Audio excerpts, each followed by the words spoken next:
TMC के राष्ट्रीय महासचिव और सांसद अभिषेक बनर्जी एक बार फिर बड़े विवाद में घिर गए हैं। टीएमसी के महासचिव और पश्चिम बंगाल की राजनीति में देखिए, चुनाव खत्म होने के बाद भी सियासी तापमान कम नहीं हो रहा है। अब मामला सीधे अदालत तक पहुंच गया है। अभिषेक बनर्जी ने कलकत्ता हाई कोर्ट का दरवाजा खटखटाया है और अपने खिलाफ दर्ज एफआईआर को रद्द करने की मांग की है। उन पर आरोप है कि उन्होंने चुनाव प्रचार के दौरान ऐसा बयान दिया जो भड़काऊ थे और जिनसे माहौल कई ज्यादा बिगड़ सकता था। पश्चिम बंगाल की राजनीति से जुड़ी इस वक्त की सबसे बड़ी खबर यही आ रही है कि टीएमसी के बड़े चेहरे अभिषेक बनर्जी अब कानूनी घेरे में हैं। भड़काऊ भाषण देने के आरोपों में उनके खिलाफ जिस तरीके से एफआईआर दर्ज की गई है, उसके बाद भड़काऊ भाषण देने के आरोपों में दर्ज एफआईआर को रद्द करने के लिए वो कलकत्ता हाई कोर्ट पहुंच गए हैं। आरोप है कि चुनावी रैलियों में दिए गए कुछ बयान सामाजिक तनाव बढ़ाने वाले थे।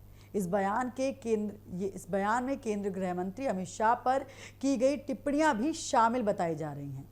अब सबसे बड़ा सवाल यही है, क्या ये राजनीतिक बदले की कार्रवाई है या फिर कानून अपना काम कर रहा है। देखिए, आपको बता दें कि एफआईआर में क्या आरोप लगे हैं और देखिए हाई कोर्ट में अभिषेक बनर्जी की कानूनी रणनीति क्या है और आखिर क्या है ये पूरा मामला।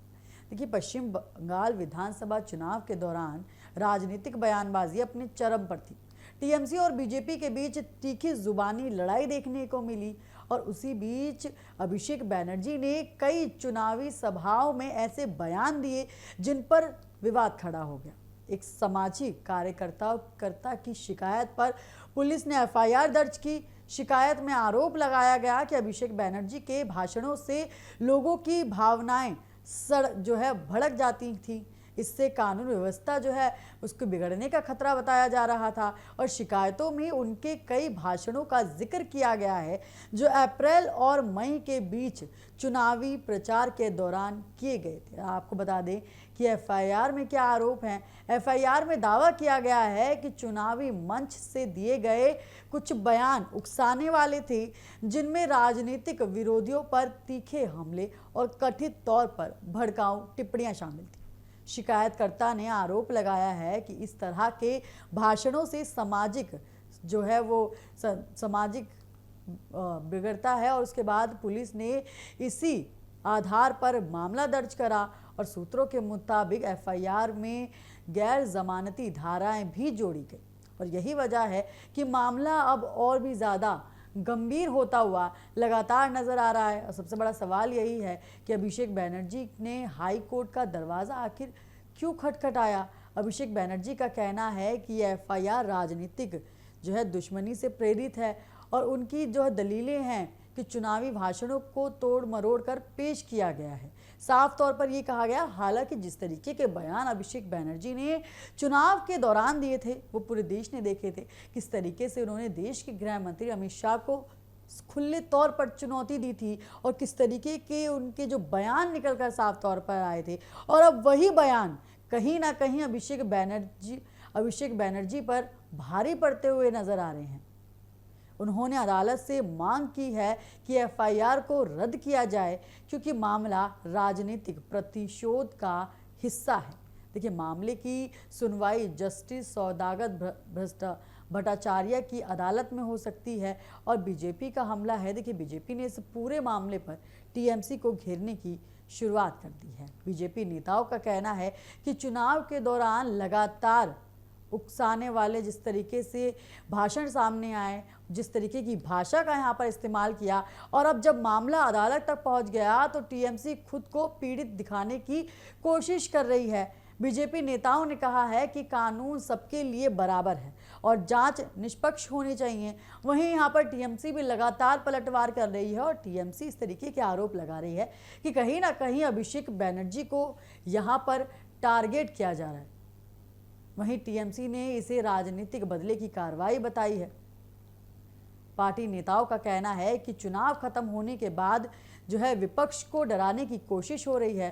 टीएमसी का दावा है कि बीजेपी सत्ता में आने के बाद विपक्षी नेताओं पर यहाँ पर आरोप लगा रही है और टीएमसी सांसद सौगत राय जो है यहाँ पर चुनावी भाषणों के अपराध जो बनाना है उसको लोकतंत्र के खिलाफ यहाँ पर बता रहे हैं। और बंगाल की बदलती राजनीति, देखिए इस पूरे विवाद को पश्चिम बंगाल की बदलती राजनीतिक तस्वीर से जोड़कर भी देखा जा रहा है।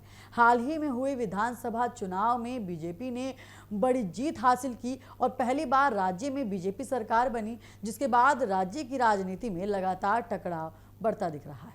कभी पोस्ट पोल हिंसा जो है वो सामने आ रहा है, उसके बाद कभी नेताओं पर कार्रवाई हो रही है, तो कभी अदालत में राजनीतिक लड़ाई दिखने को मिल रही है।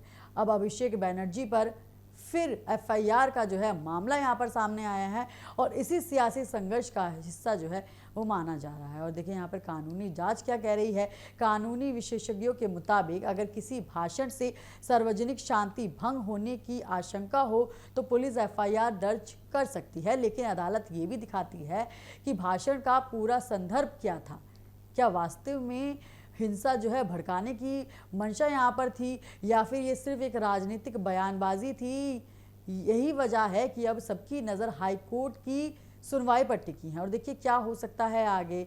अब आगे क्या होगा, संभव है कि संभावना ये है कि अदालत पहले पुलिस से जो है जवाब मांगेगी और उसके बाद जो है एफआईआर रद्द करने की मांग पर यहाँ पर सुनवाई होगी। और अगर अदालत को लगे कि मामला प्रथम दृष्टि नहीं बरता तो एफआईआर रद्द हो सकती है, लेकिन अगर कोर्ट की जो है यहाँ पे जांच जरूरी लगी तो पुलिस जांच आगे बढ़ाएगी। यानी आने वाले दिनों में बंगाल की राजनीति और भी ज़्यादा गर्म हो सकती है। पश्चिम बंगाल में सत्ता परिवर्तन के बाद राजनीतिक माहौल लगातार तनावपूर्ण बना हुआ है।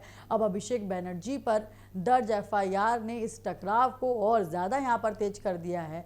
एक तरफ बीजेपी इसे कानून की कार्रवाई बता रही है तो दूसरी तरफ टीएमसी इसे लोकतंत्र पर हमला बता रही है। देखिए अभिषेक बैनर्जी पर यहाँ पर किस तरीके से आरोप लगाए जा रहे हैं। हाल फिलहाल में जो है उनकी Z+ सुरक्षा सिक्योरिटी जो है वो भी हटा दी गई है। तो कहीं ना कहीं विपक्ष ये कह रहा है कि अभिषेक बैनर्जी को यहाँ पर जो है वो टारगेट किया रहा है। पर तो पश्चिम बंगाल में सियासत अब सड़क की अदालत तक पहुँच गई है और किस तरीके से ये मुद्दा यहाँ पर लगातार गरमाता हुआ नजर आ रहा है। और अब बंगाल की राजनीति में नया मोड़ जिस तरीके से देखने को मिल रहा है तो ये अपने आप में कई ज़्यादा सवाल खड़े करता है।